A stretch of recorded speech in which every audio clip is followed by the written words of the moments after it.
bwacu, mpore ku miryango ya bugufi y'intwari zacu, abatabarutse mbere ya Leta General Makanika, abatabarukanye nawe n'abatabarutse nyuma ye kugeza n'uyu munsi, mukomere mwihangana. Muri iyi myaka yose pole niyo ndamukanye dusigaye tugira. Mu gitondo iyo tubyutse tukira kuri pole, ku manywa ni pole, mu ijoro ni pole, dupfusha buri munsi. Rero mukomere mwihangana. Taragira ijambo mvuga rijanye n'umuhango ubwo twacanaga iyi buji, nayitekerejeho. Ubundi iyi buji itanga umuco mu nzu, iritwika igashya igashira aho muzo kabura umuco, yashira mu gatwika indi. Uko niko ubuzima bw'intwari bumeze, baritanga batanga ubuzima bwabo abandi babona ubuzima. Kiziguje mwabonye twakije.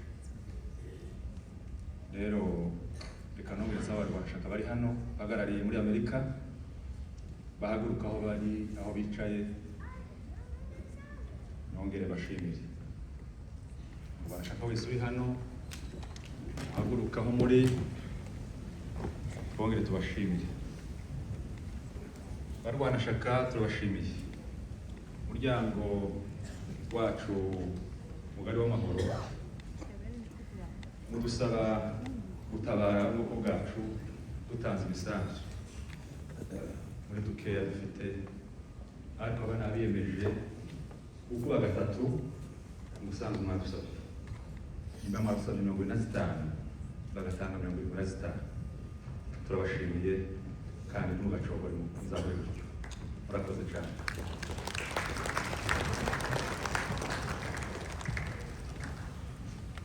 Ico dusigaje ni kimwe. Yesu umusore yamubajije ngo amategeko yose narubahirije, none sigaje iki? Yesu aramubwira ngo sigaje ni kimwe, natwe dusigaje ni kimwe, ni ugutaha. Wibuka ijambo rya nyuma yatubwiye, yaravuze ngo arifuza ko iyi misozi y'umurenge yuzura abana bayo. Nico dusigaje. Rero iyi sura nje bineretse ko abanyamurenge dufite ubumwe.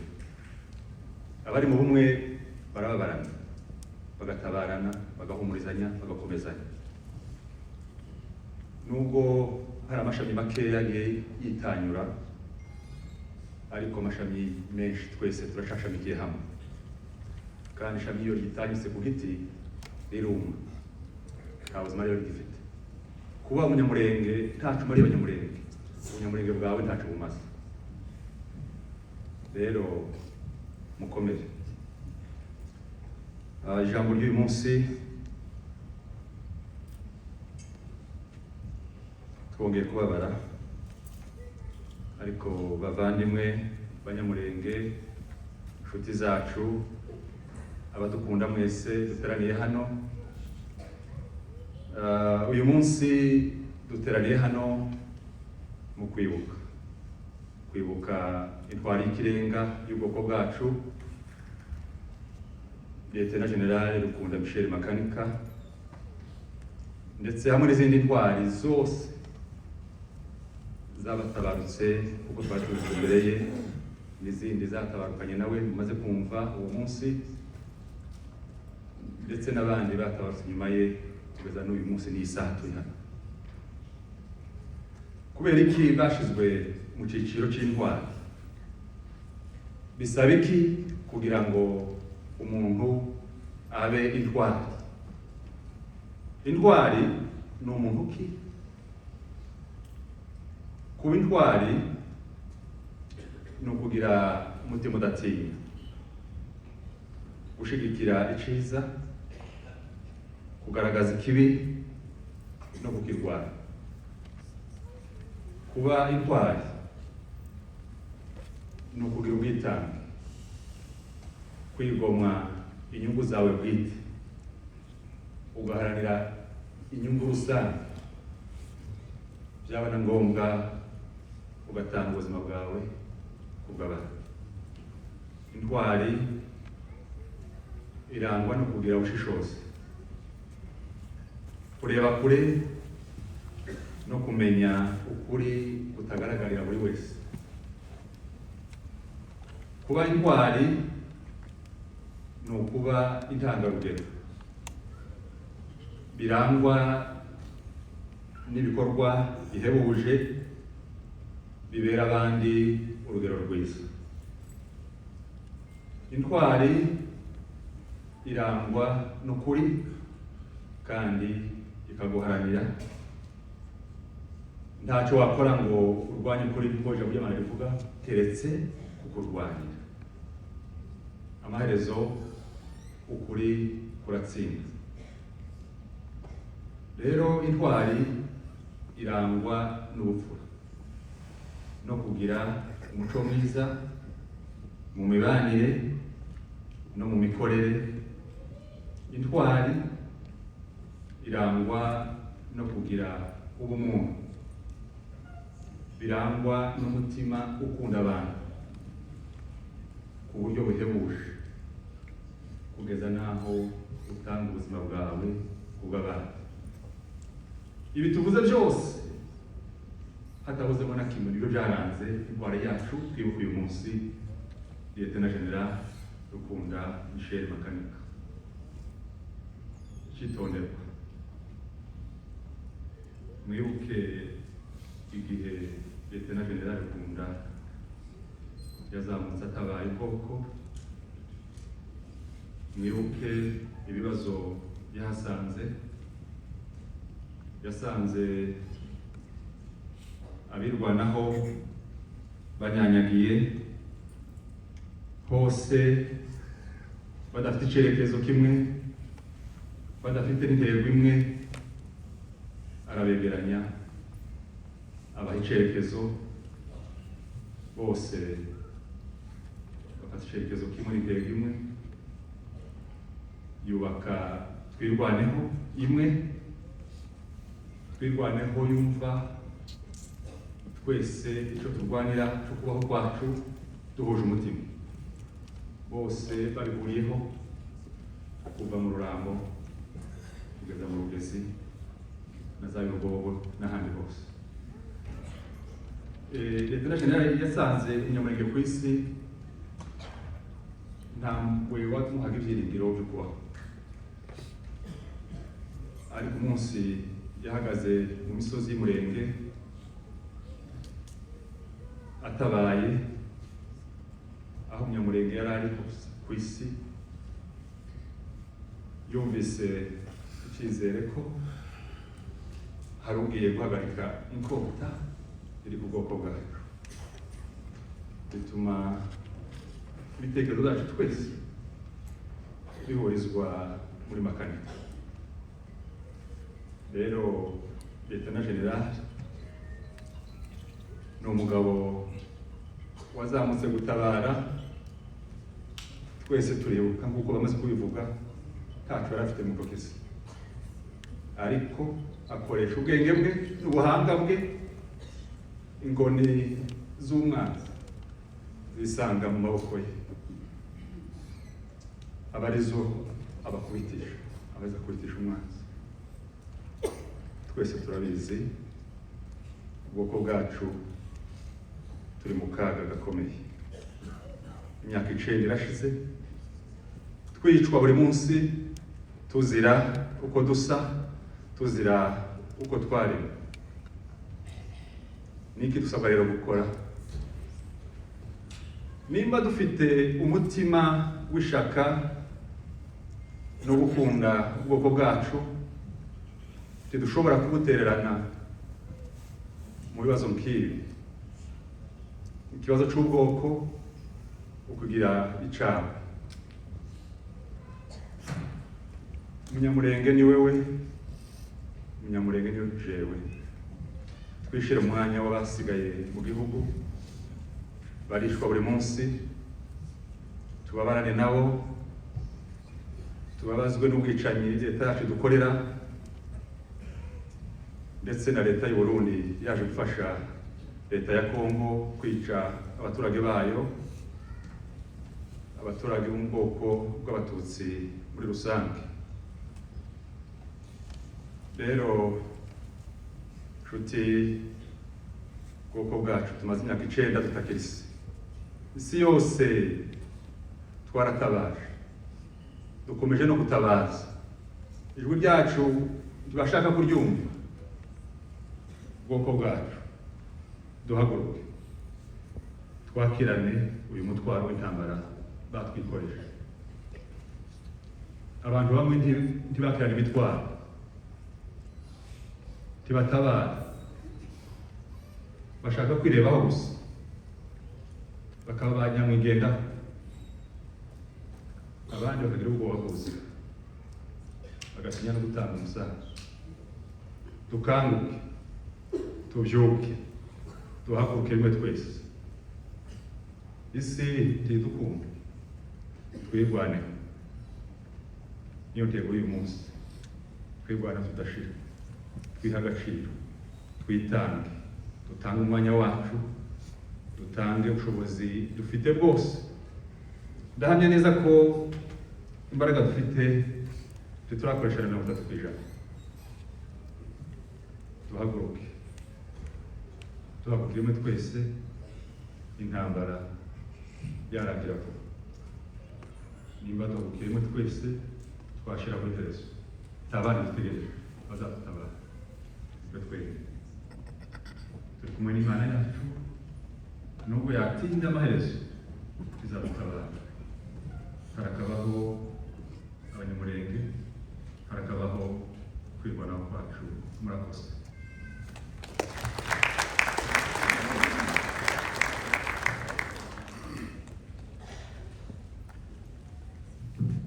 Arakoze Perezida Steve, ukoresheje umwanya neza. Ndagira ngo n'abandi baza gukurikiraho tuze twese gukoresha umwanya twihuta. Hari ubundi busobanuro yasize, nyakwigendera yavuze intwari mu gukora icyo umuntu wese yakagombye ashoboye gukora ariko atayakora. Ni ukuvuga ngo ibyo yakoze hari n'abandi babikora ariko badakora. Twinjira rero nanone mu cyiciro kindi gikurikira, twahagurukije umuryango umwe, ariko murabizi ko twabuze intwari nyinshi zagiye mu bihe bitandukanye. Ndagira ngo duse nk'abumva amateka ku bukeya, impfu zacu, kugeza kuri uriya mukecuru mwabonye ejo bundi w'imyaka 90 wazize nawe kuko gusa n'umurenge. Ndagira ngo duhereze umwanya umushakashatsi Mzee David Banoge aze hano atugezeho ijambo yaduteguriye uyu musoni.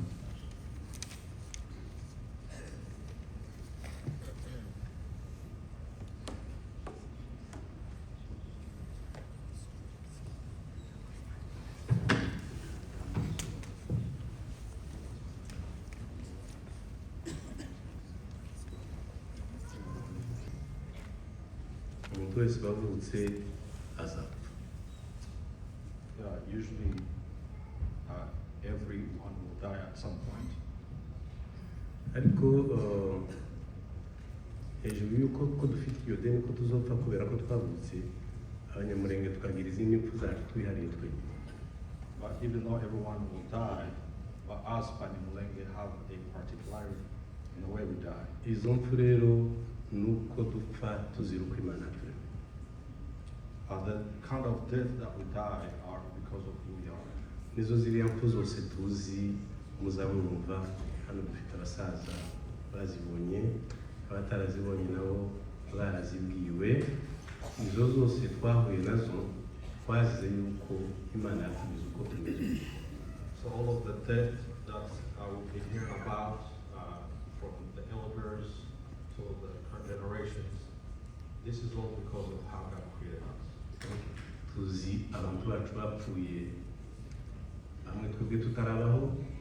There are people who were killed before I myself was alive. Muzi za masakre zabaye muri 1964 na 1966. You've heard about the massacres in 1964.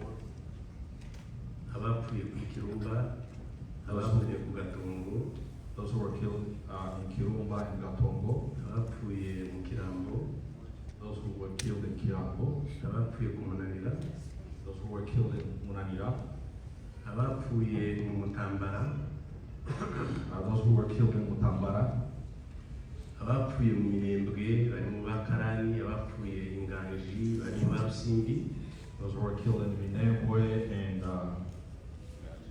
Ganji.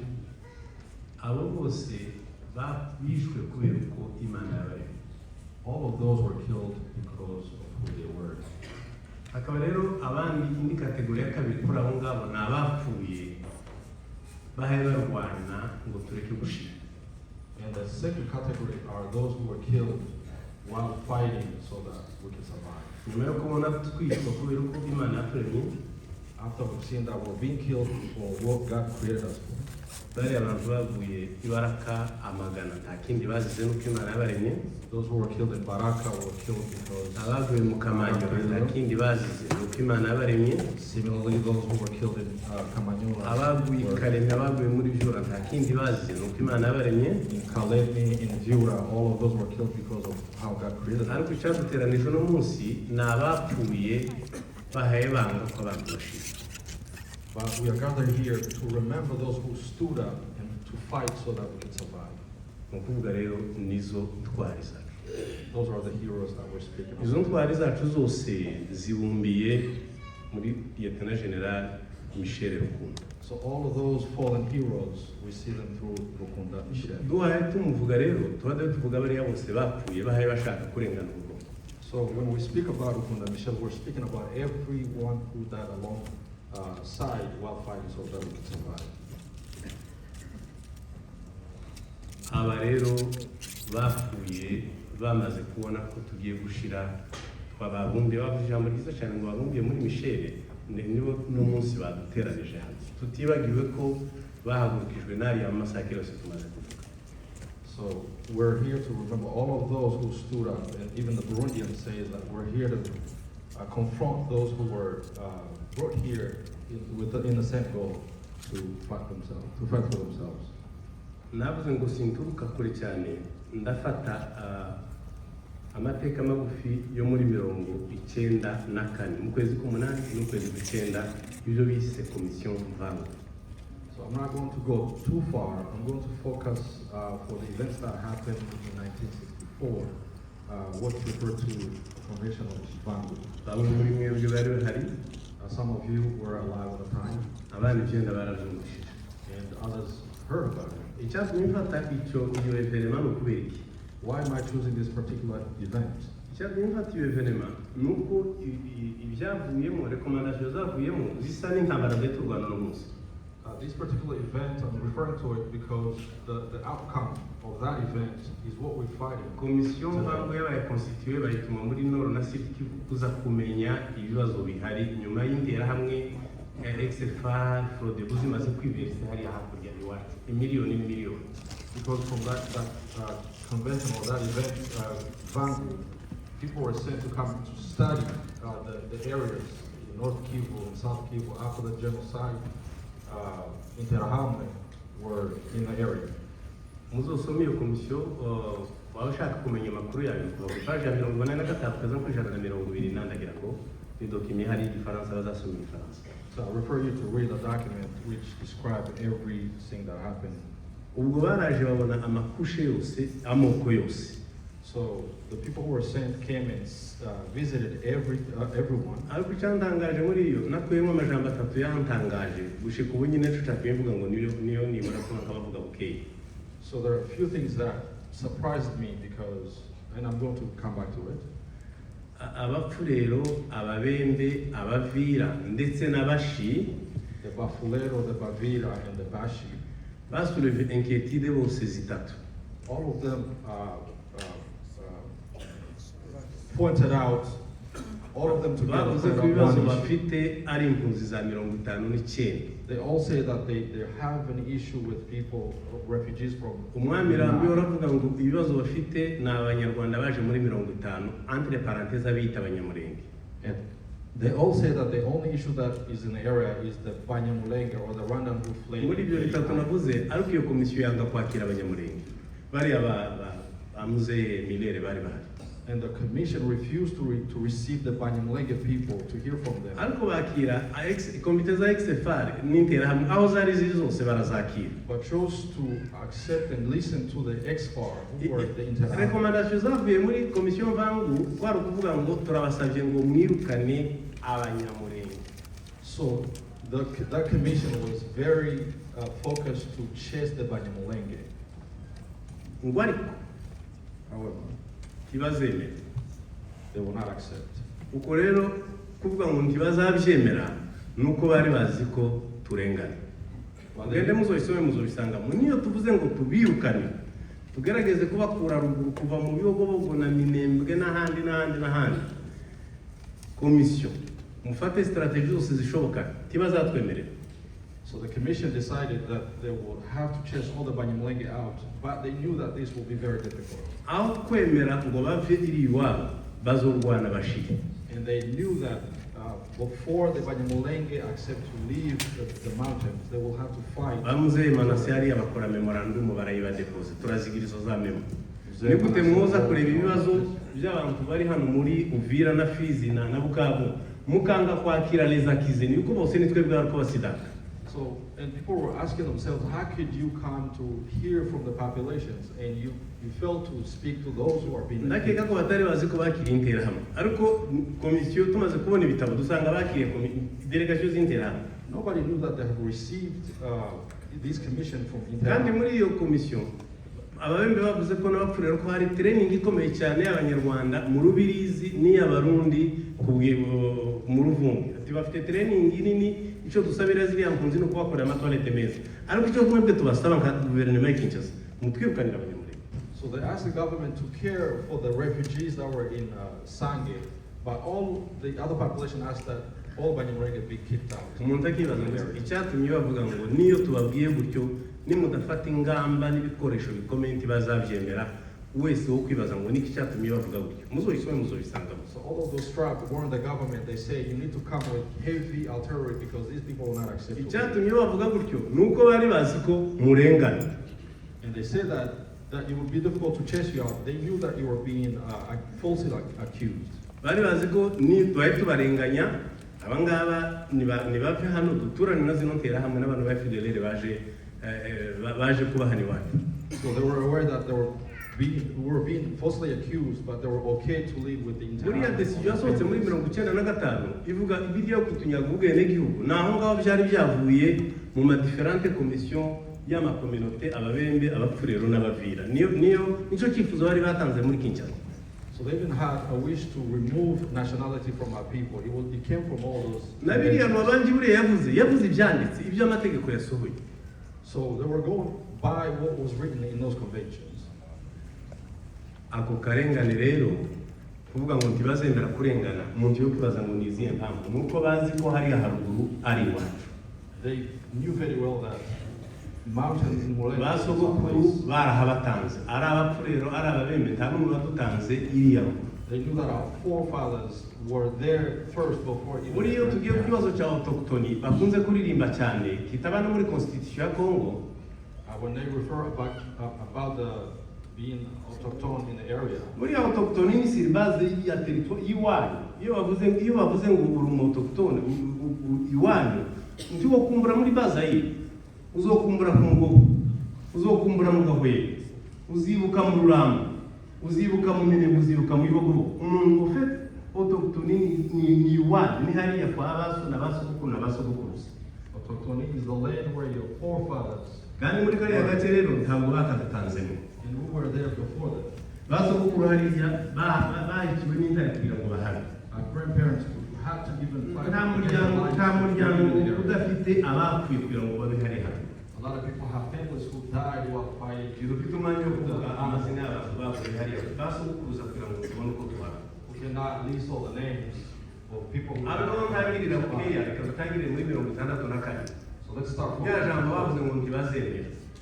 the words which they said that they were Nyuma yo not guterwa muri ribaye muri 64 in 1964. mwakoze ku ntwari umushishikaro.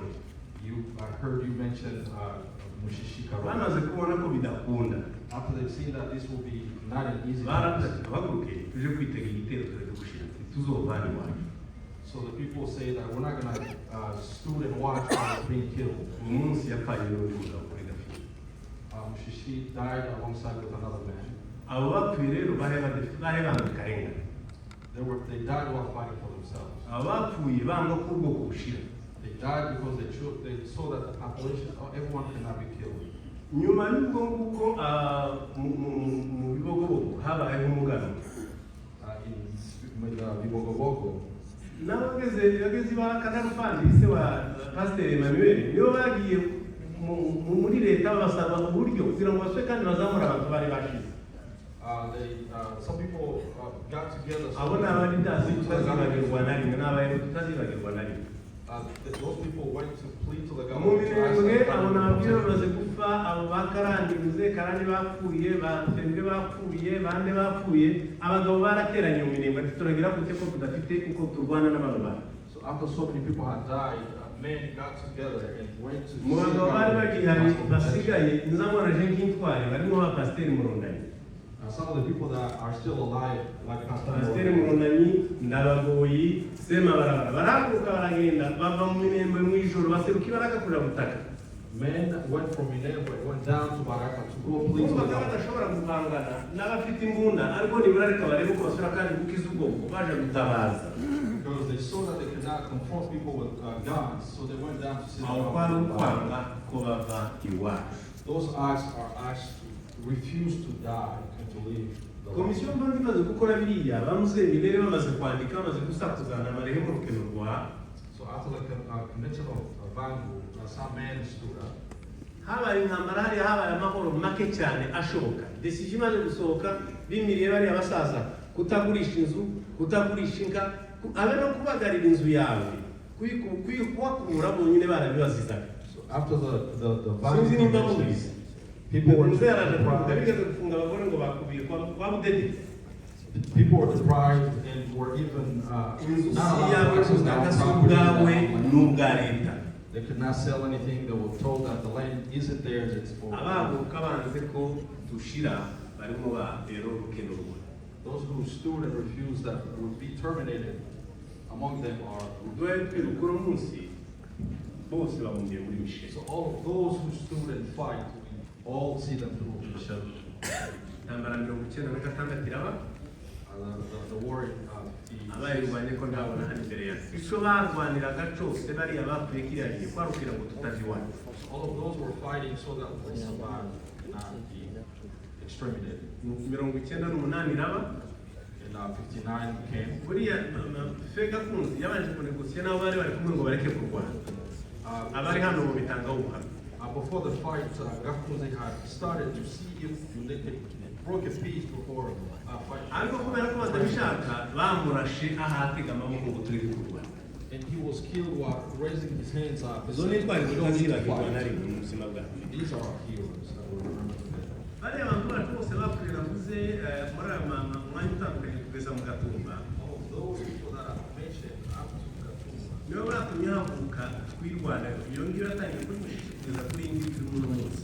This is the Twigwaneho that we speak about. That's why the Twigwaneho movement continues to exist. tugiye ku ntambara iyi turimo yatangiye ku minsi 10 mu kwezi kwa kane 2014 tugiye kwiza imyaka 9. So the war which started in April, bayitangiye muri abibuka mwese bari bavuga ngo batujane bakirwana itangira n'abamayimayi. all of you remember that the leta iyishe inyuma.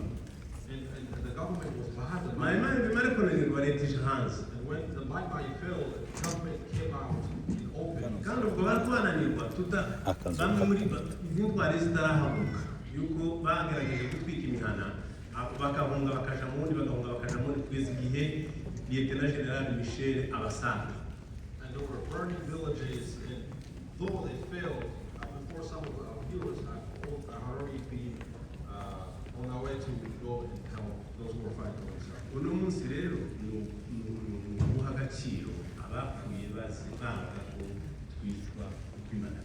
So today we gather to remember those who stood and refused that no kwibaza muri cyo bose hariyo ko bapfuye kandi bakatusiga ku TV. twebwe turakora. So we need to ask ourselves, those who have died for the greater groups of the people, Est-ce que umukingo uhagaze umuntu azakora neza muri NDA yacu ibyo kumva gufatira ubwoko bwatubikora neza? so ask yourself, are you playing your part to join in this fight? Gushika uno munsi icyo bashaka ni ukuturimbura. Until today, the main purpose is to Kandi twakoze uno munsi wo kwibuka intwari n'izindi ibintu byinshi cyane. and you are very well that we have so many funerals going around. Umusibo ejo umugabo w'umutwari babonye ibyabaye amutima arahagarara mu mirimo. There's a man who saw what was happening in Twaba turi muri situation zikomeye cyane kurushirizaho. So the foundation which he started is made by you. Abari kuri linya ya mbere niba ari abaturushije ubutwari bakagenda bakajayo. So those who are at the front line are up there. Abari kuri linya za kabiri n'iza gatatu ni mwebwe hano muri mukuri icyo mukora kugira ngo nibura bari yabone uko baba. So behind the front line, it is you who are supporting and helping them continue the fight. Nutiba bukeya ukarekura umukingo uhagazeho tuzoshira. So if you get distracted even just a little bit, Kandi nitushira bariya bose bapfuye dufite ibihumbi. Arabaza bandika badufite ibihumbi byazize ko banze byazize ko birengana. and we know that we have thousands of Abo bantu bazaba bapfiriye iki? so we cannot let their death be. Bafashe decision tutahagurutse ngo tubisige. Ariko se We cannot leave the land because that's our home. gakondo tituzoyivamo. We will never leave our home. Bariya bose amaraso yose yamenetse yarahameneka ngo tuzoreka kuva hariya. So we have to understand that. No kurashe ukareka umukingi n'uguhemukira intwari ikaba misheri. So if we surrender, if we forsake them, we cannot forsake those who are at the front line, those who died. Kuba mugufi ntaramiranye So that we can breathe, mukomere. take heart, be confident. Mukomere kandi muhaguruke turwane. Be confident by Twange ko dupfa. so we can fight. Twange ko dushira. We have to refuse. Twange ko iwacu bashira. We have to fight for our Tuje muri ideoloji ya general. We need to follow the path. Tuje muri ideoloji y'abariya bose logique yabo y'abariya bose banze gusiga iwacu bakamera amaraso yabo. We need to follow through the steps and follow their ideology who stood up and refused to die. Mukomere So take heart. mureke gucika intege. Do not be Yuko discouraged. mu rugamba iyo mucitse intege muratsinda. Because when you're discouraged, you may even Ubundi kandi abamaze kwitaba bose n'ibigi yavuze ngo ni igitambo cyavuye mu muryango. and all of those who have died, these are the sacrifice from faith. Ni sacrifice. Message yiwe yanyuma yaravugaga ngo iki gihugu kizokura amaraso y'agaciro gakomeye. These are the sacrifice. He even mentioned it to say we will have to give a greater sacrifice so we can live in the Lord. Tureke gutwarwa n'ibituriho Let's not be distracted with what's going on. tuhaguruke gukora tuzotsindira. Let's stand up together so we can fight somebody.